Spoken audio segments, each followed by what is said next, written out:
Today, we stand not as Republicans or Democrats, but as Americans. These words, spoken by Donald Trump, marked the beginning of a speech that sent shockwaves through the political landscape. What led to this unexpected call for unity? In this video, we'll explore the events that prompted Trump's surprising change of tone, as if a political tide had suddenly shifted. We'll unpack the impact on both sides of the aisle, hearing from supporters and critics alike. Stay with us to understand why this speech has captivated the nation and could reshape American politics in ways no one saw coming. The air crackled with an energy that went beyond the usual fervor of a Trump rally. As the crowd gathered at the expansive convention center in Cleveland, Ohio, there was an undercurrent of anticipation that felt different from previous events. The red "Make America Great Again" hats dotted the sea of attendees, but curiosity mingled with the typical enthusiasm. The atmosphere shifted as supporters entered the venue. Gone were the familiar campaign anthems and patriotic tunes, replaced by the soft, contemplative strains of Beethoven's Moonlight Sonata. The giant screens, normally ablaze with slogans and highlight reels, stood eerily blank. The change was as jarring as silence after a thunderclap, leaving the crowd unsure how to react. Political analyst Dr. Sarah Kensington observed from the press area, noting, "The atmosphere at political rallies, especially for a figure as polarizing as Trump, can be a barometer for the campaign's direction. This feels more like a town hall than a rally. It's subdued." Mike Donovan, a 52-year-old factory worker from Akron, voiced the confusion many felt. "I've been to 6 Trump rallies," he said, his brow furrowed. "This one's different. It's like we're waiting for something big, but we don't know what." As minutes ticked by, the tension grew palpable. The usual chants were absent, replaced by a reverent hush. The room was as quiet as a held breath before a storm, the collective anticipation almost tangible in the air. When Donald Trump emerged from behind the curtain, the change in his demeanor was immediately apparent.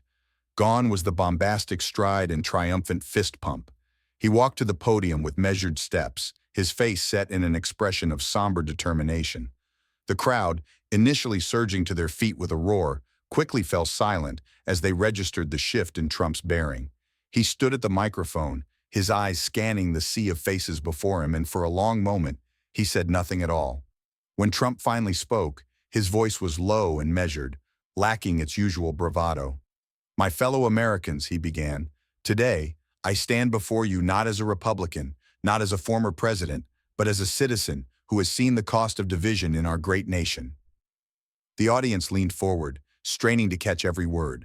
Trump's hands, usually animated in grand gestures, rested quietly on the podium. "I want to share a story with you," he continued, "a story I've never told before. It's about a moment that changed how I see our country and each one of you." As Trump began to recount a deeply personal encounter with a longtime political rival, the convention center fell into a hushed stillness. He spoke of a private meeting, away from the cameras and the Twitter feeds, where masks of public personas had fallen away. Trump described how, in that moment of vulnerability, he had seen not an enemy, but a fellow American grappling with the same fears and hopes for the nation. "We sat there, 2 men who had spent years tearing each other down," Trump said, his voice thick with emotion, "and for the first time we really saw each other.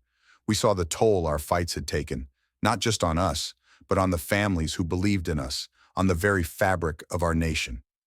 The crowd listened in rapt attention, many with tears in their eyes. This was not the fiery rhetoric they had come to expect, but a raw, honest reflection that struck at the heart of the national divide. As Trump's story unfolded, detailing moments of shared laughter and painful realizations, the atmosphere in the convention center transformed. The initial confusion gave way to a collective sense of introspection.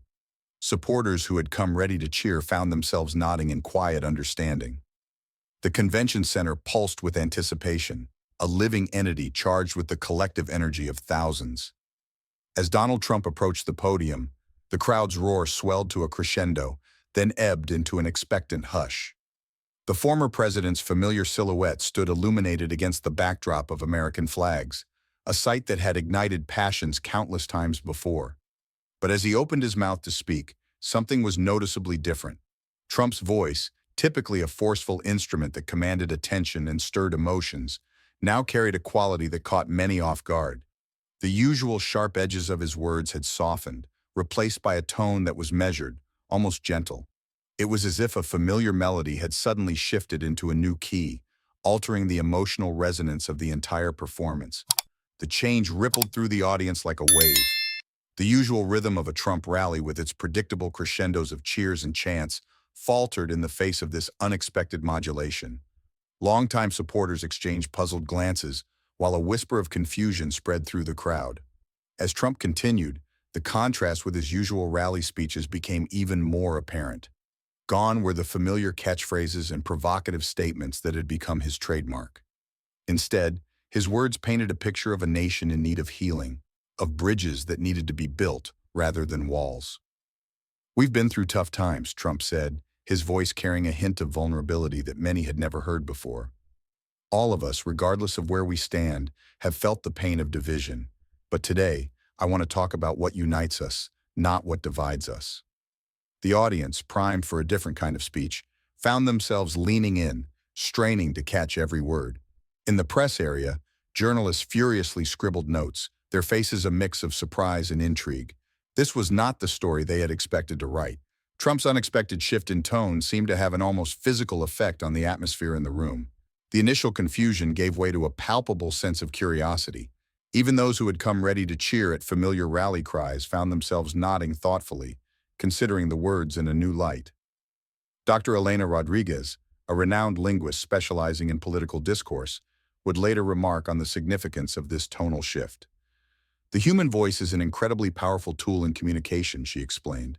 "When a speaker known for one particular style suddenly adopts another, it can have a profound psychological impact on the audience. It disrupts expectations and forces listeners to pay closer attention." As Trump's speech progressed, the anticipation in the room grew.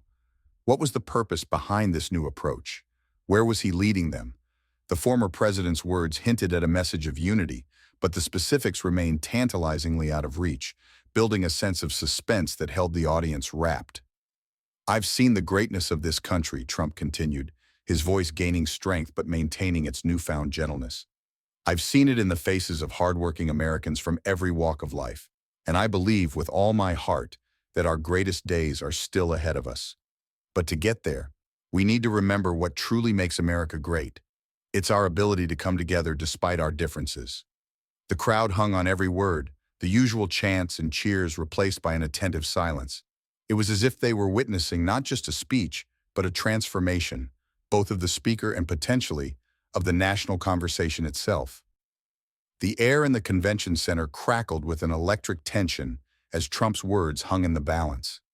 For a moment, it seemed as if time itself had paused, waiting to see which direction this pivotal speech would take. The crowd, a sea of red caps and expectant faces, held their collective breath. This was not the Trump they had come to expect, with his fiery rhetoric and divisive catchphrases. Instead, they found themselves face to face with a man who appeared to be reaching across the very chasms he had once seemed intent on widening. As Trump began to speak again, his voice took on a quality rarely heard in his public addresses, a tone of reflection, almost vulnerability. "We've all been part of the problem," he said, his words carrying a weight that seemed to settle on every shoulder in the room. "But today, I'm asking you to be part of the solution." The audience stirred, a mix of confusion and curiosity rippling through the crowd. Trump touched briefly on familiar topics, immigration, healthcare, the economy, but his approach was markedly different. Instead of battlegrounds, he presented these issues as shared challenges requiring collective effort. The anticipation in the room grew palpable as he built towards his main point. Supporters who had come expecting the usual rallying cries found themselves leaning forward, trying to understand this new approach. Critics in the crowd, who had braced themselves for confrontation, now listened with cautious interest. The language Trump employed was a departure from his usual style. Gone were the simple, repetitive phrases and nicknames that had become his trademark. In their place were words of inclusion, empathy, and shared responsibility. He invoked the spirit of past leaders who had faced similar moments of national division, underscoring the gravity of the moment and the potential for transformative change. The reactions in the crowd were as varied as the individuals themselves. Longtime supporters like Mike from Akron sat with furrowed brows, trying to reconcile this new message with the Trump they thought they knew. On the other side of the aisle, skeptics like Sarah, a local teacher who had come out of curiosity, found herself nodding along despite her initial reservations. As Trump approached his central call to action, The tension in the room reached a fever pitch. What could he possibly ask of this divided crowd that would resonate across party lines? The answer, when it came, was both simple and profound. "I'm asking each of you," Trump said, his voice rising with emotion, "to have one conversation this week with someone you disagree with, not to argue, not to convince, but to listen and to understand." The impact of these words was immediate and visceral. A murmur ran through the crowd, a mix of surprise, skepticism, and most surprisingly, hope. It was a challenge that spoke to something deeper than political allegiance, touching on the basic human desire for connection and understanding. To drive his point home, Trump did something unprecedented. He invited onto the stage two individuals, a staunch Republican supporter and a vocal Democratic critic. As they stood there, visibly uncomfortable, Trump asked them to shake hands and commit to having that difficult conversation. The symbolism was powerful, and the audience watched in rapt attention as these two individuals, representatives of America's deep divide, took a small but significant step towards understanding. The convention center fell silent as Donald Trump's demeanor shifted. Gone was the brash confidence that had become his trademark. In its place stood a man who seemed vulnerable. The audience leaned forward, sensing that something unprecedented was about to unfold. Trump's voice, usually a forceful instrument of rhetoric, softened to barely above a whisper. "I've made mistakes," he began, his words hanging in the air like mist. "Big mistakes. Mistakes that have hurt people I care about, and people I've never met." The crowd held its breath. This was not the Trump they knew, the man who prided himself on being a winner, on never showing weakness. Political analyst Dr. Emily Thornton, observing from the press area, remarked, "It was as if we were watching a completely different person. The shift in energy was palpable." Trump continued, his voice gaining strength but retaining its newfound gentleness. "I've spent years building walls, both literal and figurative. I thought that's what made me strong. But today, I want to talk about something that takes even more strength, tearing those walls down." As he spoke, the faces in the crowd transformed. Supporters who had come expecting fiery rhetoric found themselves captivated by this new, introspective Trump. Critics who had attended out of duty or curiosity found their preconceptions challenged. Trump went on to share a deeply personal story, one that had never before seen the light of day. He spoke of a childhood friend, Jimmy, whose family had immigrated to the United States when they were both young. "We were inseparable," Trump said, his eyes distant with memory.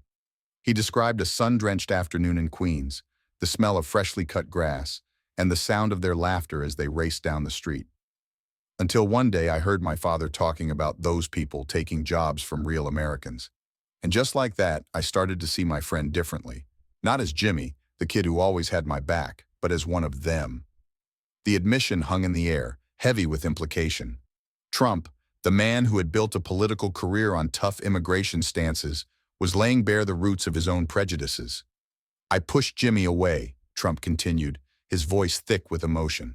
"I chose fear over friendship. And for years I told myself it was the right thing to do, that I was protecting something. But all I was really doing was building the first brick in a wall that would define my life."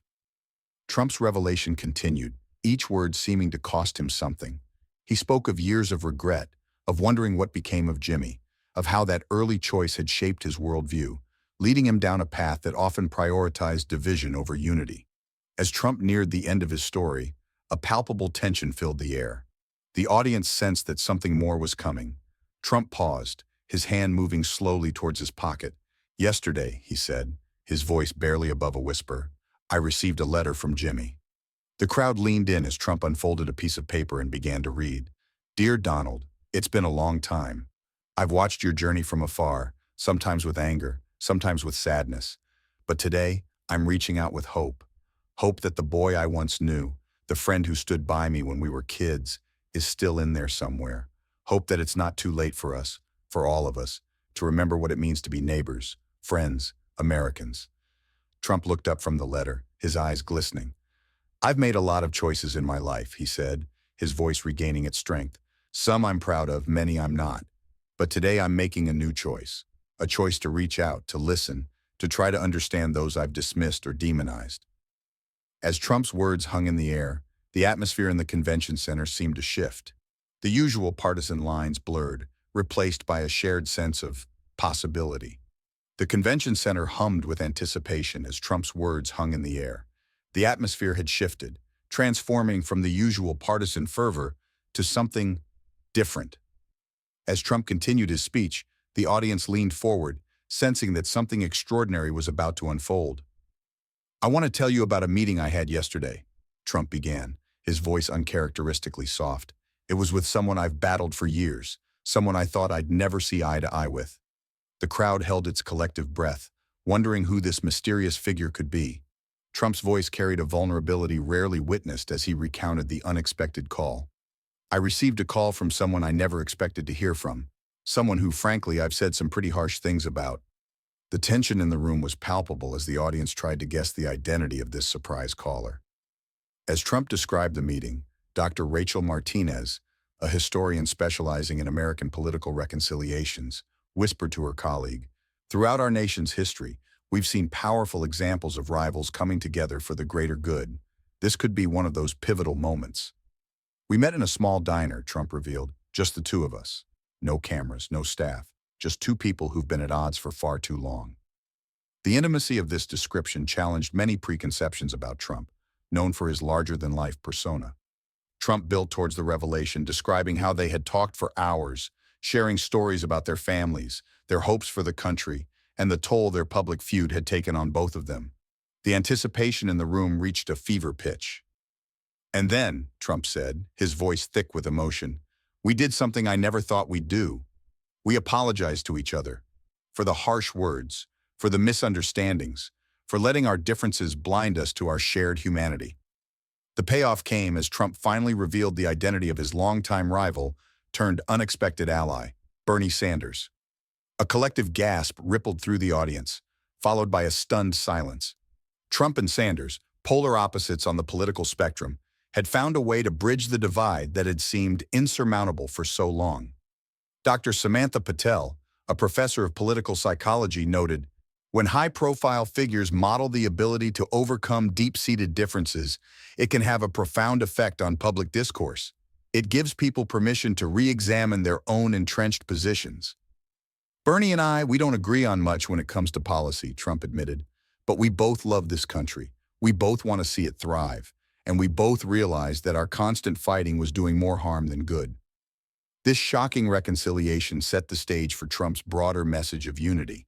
It served as a powerful example of the very ideals he was now espousing, the ability to see past differences, to find common ground, and to work together for the greater good. As the crowd absorbed the magnitude of this moment, a palpable sense of hope and possibility filled the air, challenging long-held assumptions about the nature of political discourse in America. As the crowd absorbed the shock of Trump and Sanders' unexpected alliance, a palpable shift occurred in the convention center. The air seemed to shimmer with possibility, as if the very foundations of political division were dissolving. Trump stepped forward, his gaze sweeping across the sea of faces before him, each a testament to the fractured state of the nation he sought to heal. "My fellow Americans," he began, his tone measured and sincere, "imagine a country where our differences define us, not divide us. A nation where we celebrate the rich tapestry of experiences and perspectives that make us who we are." The audience leaned in, their skepticism melting into curiosity. Trump's words painted a picture of an America many had forgotten was possible, a country united not by uniformity, but by a shared commitment to understanding and growth. He spoke of neighborhoods where people of all backgrounds gathered for block parties, sharing stories and breaking bread. He described schools where children learned not just facts and figures, but empathy and collaboration. In this vision, workplaces became incubators of innovation, fueled by diverse teams bringing unique insights to the table. Trump's vision unfolded like a tapestry, each thread a different aspect of American life reimagined through the lens of unity and mutual respect. He proposed a national service program where young Americans from all walks of life would work together on community projects, fostering understanding and breaking down stereotypes. "Imagine town halls where we don't just shout at each other, but listen, really listen, to understand where we're all coming from," Trump said, his voice filled with conviction. "Picture a country where we harness the power of technology not to create echo chambers, but to build bridges between communities that have drifted apart." As Trump delved into specific policy ideas, the audience's attention intensified. He outlined plans for a series of national dialogues, bringing together people with opposing viewpoints to find common ground. He envisioned an economy that worked for everyone, where success was measured not just in dollars and cents, but in the well-being of communities. The crowd, once restless and divided, now sat in rapt attention. People who had entered as staunch Republicans or committed Democrats found themselves nodding in agreement, their political identities secondary to their shared hope for a better future. Trump's voice swelled with emotion as he reached the core of his vision. "We stand at a crossroads," he declared. "We can choose to remain divided, trapped in our fears and prejudices, or we can embark on a new American journey, one where we face our challenges together, where we see the humanity in those we once considered enemies, and where we build a future that honors the best of who we are." As his words resonated through the convention center, Trump drew upon the wisdom of those who came before him. He invoked the spirit of Martin Luther King Jr., reminding the audience of a dream where people would be judged not by the color of their skin, but by the content of their character. He channeled the optimism of Ronald Reagan, speaking of America as a shining city on a hill, but one where the light came from the collective brilliance of all its citizens. The convention center erupted in applause, not the partisan cheers of a typical rally, but a deeper, more profound expression of hope and unity. People turned to their neighbors, exchanging looks of wonder and newfound connection. In that moment, the vision of a united America wasn't just a political speech. It was a tangible possibility that each person in the room could help bring to life. As Trump's words faded, an electric silence filled the convention center. The once divided crowd stood united in reflection, tears glistening in eyes of supporters and skeptics alike. Sarah Meadows, the protesting teacher, embraced Mike from Akron, the die-hard Trump fan. The energy had transformed into a collective awakening. Former adversaries looked at each other with newfound understanding. Unlikely pairs exchanged contact information, promising continued dialogue. Outside, the setting sun painted the Cleveland sky, marking this moment of transformation. The seed of hope had begun to sprout, its tendrils reaching across the divided land. As people dispersed, a question lingered. How would they nurture this fragile unity in their own communities?